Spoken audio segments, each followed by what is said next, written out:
je rentre immédiatement à la fin du colloque. Je me permettrai donc de vous saluer maintenant, mais surtout de vous remercier très chaleureusement pour l'adhésion à notre projet. Monsieur l'ambassadeur, vous avez semblé être particulièrement intéressé et je peux officiellement dire que ce n'est qu'un début et que nous serons à même demain, à travers le projet de recherche clinique que nous allons amender, peut-être renforcer, puisque nous avons déjà la présence de Timian, pardon, mon vietnamien n'est pas à la hauteur de... Mais c'est pas grave, le cœur y est. Puisque nous avons là une spécialiste de l'épigénétique, elle va être immédiatement associée, comme nous associerons le psychiatre psychanalyste. Voilà, nous l'associerons dans notre projet, car nous avons besoin de toutes les forces vives pour aborder cette démarche qui sera unique dans l'histoire de l'agent orange. J'ai dans ma vie porté un certain nombre de projets internationaux, y compris de grands projets européens. Je les ai tous conduits à leur terme avec publication. Donc croyez-moi, je ne m'engage pas à la légère. J'espère que nous aurons le soutien financier, là je me tourne vers nos amis de la FAP, de la MSH, Hélène, qui a une série de contacts importants et de contacts politiques sans lesquels on ne pourra pas mener ce projet à bien. Donc je vais vous quitter avec beaucoup d'optimisme, d'abord pour le projet que nous avions initié il y a 2 ans, pour la réunion, qui a été une réunion fondatrice, mais pleine d'espoir, et pour l'avenir immédiat à travers ce projet. Et j'espère avoir l'occasion de revoir Monsieur l'ambassadeur et l'équipe de VAVA, surtout au Vietnam, et Monsieur le général, qui m'a donné toute une série de documents qui seront utiles dans la rédaction du projet. Donc c'est un message d'espoir qui m'accompagne au moment de rentrer au nord de la Suisse. Et je me réjouis d'avoir investi avec mes amis Pierre Journeau, Anna et Jean-Louis Roumégas et Lahaine, enfin tous ceux qui ont contribué au développement de cette association multidisciplinaire qui en fait bien sûr Frédéric qui a été notre, je l'ai dit tout à l'heure, c'est sorti, mais je le répète, notre mère porteuse.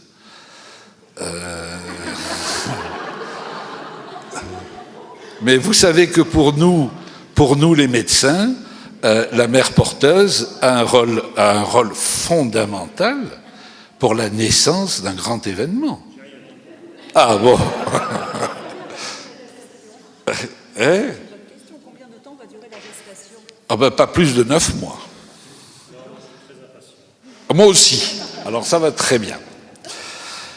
Alors, je voulais introduire cette seconde session, cette dernière session, qui s'est appelée pompeusement scientifique, qu'on aurait, j'ai entendu et je ne dormais pas, qui s'appelait pompeusement scientifique, alors qu'elle aurait dû s'intituler médicale. J'en conviens. Mais bon. C'est une erreur de jeunesse, nous la rectifierons pour l'avenir. En fait, nous voulions terminer cette réunion sur une coloration médico-scientifique, revenir, et je le ferai de façon extrêmement brève, sur l'impact des dioxines comme modèle d'étude, mais surtout aborder d'une part l'approche qui est celle qui a motivé mon engagement et ma volonté avec l'équipe d'AFAP de développer, qui est celui de la transmission transgénérationnelle, car je le disais hier de façon rapide, en tant que pédiatre, en tant que médecin, en tant que pédiatre, en tant qu'homme, en tant que citoyen, en tant qu'humaniste, c'est tout de même cette coloration transgénérationnelle revêt pour nous une préoccupation assez singulière. Donc, c'est cet aspect que nous développerons avec votre aide. Et puis, le dernier aspect, et je dirais the last but not the least, nous avons fait appel à une avocate qui se focalise depuis quelques années sur la gestion des dommages induits, des dommages induits par la pollution environnementale. Et avec Maître Pigeot, nous essaierons de l'insérer dans notre groupe de travail au même titre que les avocats, au même titre que les historiens, les médecins et les spécialistes de l'environnement. Donc, je vous donnerai la parole.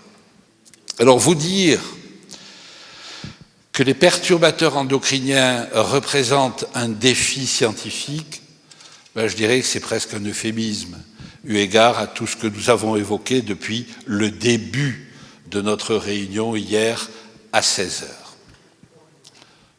Pourquoi ? Eh bien parce que lorsque nous avons commencé à nous intéresser aux perturbateurs endocriniens il y a 20 ans, en 99, les perturbateurs endocriniens ne représentaient que des substances chimiques susceptibles de déséquilibrer l'équilibre endocrinien, perturbateurs hormonaux, et leur expression initiale, tout au moins à travers, je dirais, la prise en compte médicale, se limitait aux malformations génitales et à la stérilité. Il y a 20 ans, perturbateurs endocriniens, malformations génitales, fertilité. Or, depuis 20 ans, eh bien, on a vu de façon un peu, je dirais, puérile, voire infantile, on a vu le spectre clinique des perturbateurs endocriniens s'élargir, et ces perturbateurs endocriniens sont devenus des perturbateurs métaboliques. N'oubliez pas que ce sont de profonds obésogènes, des perturbateurs métaboliques à travers leur implication dans le développement de l'obésité, donc diabète, obésité, c'est quand même gigantesque en termes de santé publique. Et puis, on s'est rendu compte qu'ils pouvaient également modifier l'expression de certains gènes, et notamment de gènes de la différenciation. Ce sont des oncogènes, ce sont des produits qui sont des cancérigènes, ce sont des produits qui altèrent la gonade fœtale, c'est-à-dire le testicule du petit garçon et l'ovaire de la petite fille. Ce sont des vecteurs de stérilité, de fertilité altérée, de ménopause précoce, vous avez entendu, ce matin ceci a été dit, et d'autres pathologies hépatiques, pathologies cardiovasculaires, pathologies psychiatriques. Il y a tout un volet gigantesque des perturbateurs endocriniens sur le système nerveux, à tel point que dans deux semaines, nous avons un séminaire à Barjac sur perturbateurs endocriniens et neurologiques. C'est vous dire que l'éventail de l'impact de ces perturbateurs était éminemment important. Et j'ajoute, je dirais the last but not the least, eh bien, ils sont également capables de modifier ce que nous avons, tout au moins pour la majorité d'entre nous, le plus cher, notre identité sexuelle.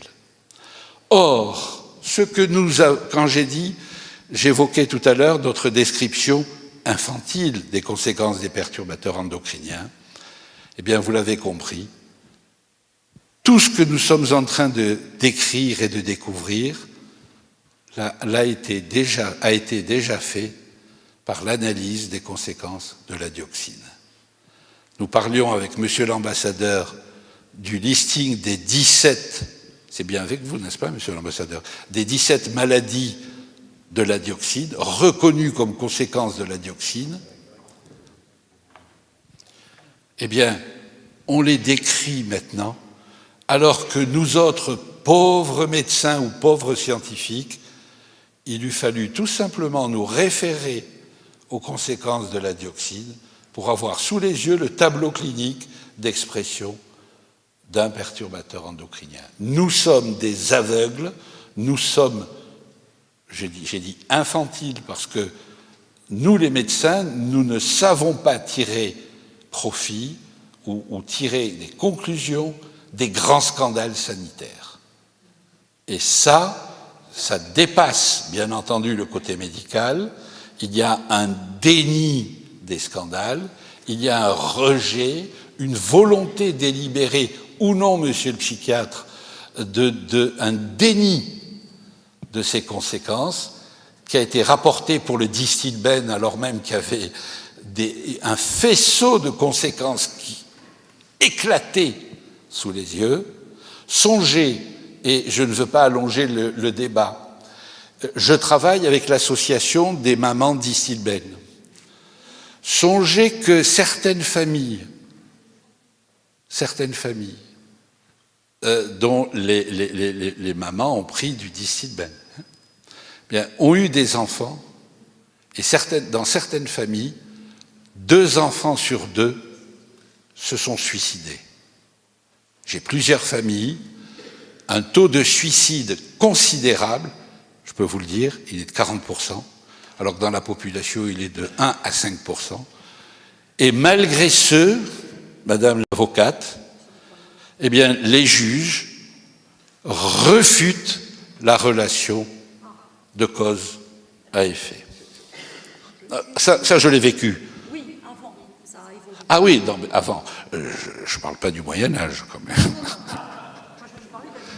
Bon, non, mais j'ai été expert pour Madame Berthella-Geoffroy, qui était quand même pas la plus mauvaise des juges, et les familles Distilbène ont perdu leur combat. Donc tout cela pour vous dire que l'agent orange devrait nous servir aujourd'hui, sans attendre d'autres conséquences, à tirer les leçons du passé pour envisager l'avenir. Pourquoi ? Parce que la problématique des perturbateurs endocriniens est singulièrement préoccupante. Au-delà de l'expression clinique qui touche tous les organes, c'est quand même assez préoccupant, eh bien, le deuxième message qui est important, c'est que les perturbateurs endocriniens, nous les retrouvons partout. Et un travail publié dans Science, qui n'est quand même pas la plus mauvaise revue au monde, puisque c'est la première, rapportait le mois dernier que la pollution par les composés organiques volatiles était plus importante à l'intérieur des maisons qu'à l'extérieur. Est-ce que vous mesurez l'impact de cette découverte ? C'est dire que nous sommes cernés par les perturbateurs endocriniens. Et j'ajoute, c'est un troisième message, que la liste des perturbateurs endocriniens ne cesse de s'alourdir. On les connaît tous, je ne veux pas les citer pour alourdir le débat, mais on a découvert que la majorité des métaux lourds étaient des perturbateurs endocriniens. On a découvert que les nanoparticules qui envahissent notre quotidien, notre alimentation, nos médicaments, étaient des perturbateurs endocriniens, notamment, je pense au dioxyde de titane, Monsieur Bapt. Et puis, la liste des perturbateurs endocriniens ne cesse de s'étendre. Vous avez entendu le travail publié dans une grande revue américaine qui fait état de ces perturbateurs endocriniens que l'on retrouve dans les graines, qui est un inhibiteur de la respiration cellulaire et dont l'impact sur l'homme risque d'être considérable. Donc, expression clinique extrêmement diversifiée, présence ubiquitaire, liste des perturbateurs qui ne cesse de s'alourdir, tout ceci confère à ce fœtus que je défends depuis 2000 ans,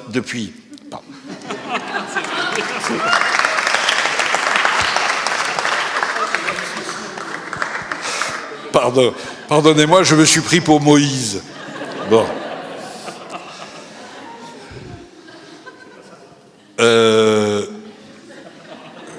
2000 ans, oui, Moïse.